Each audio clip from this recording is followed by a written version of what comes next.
Diduga ada beberapa uang yang terlibat juru pembunuhan korban Romansyah di Pasar Induk Jakabaring, Palembang. Ternyata dari hasil pemeriksaan Tommy, ini merupakan tersangka tunggal.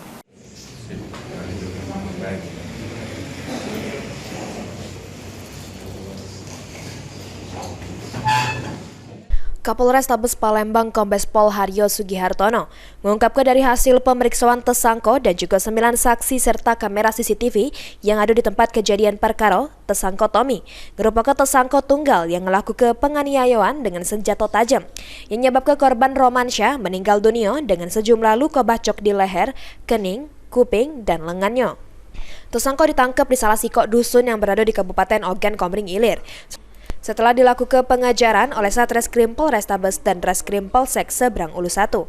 Juru penangkapan ini anggota melewati hadangan banjir sehingga harus ngoyok untuk sampai ke tempat tersangka. Namun hasil pemeriksaan yang ada ternyata yang bersangkutan melakukan seorang diri yang kebetulan saat itu memang ada rekan-rekannya yang ada di lingkungan tersebut. Yang bersangkutan kita lakukan penangkapan berada di daerah wilayah hukum Polres Oki, ada di desa Sumodip.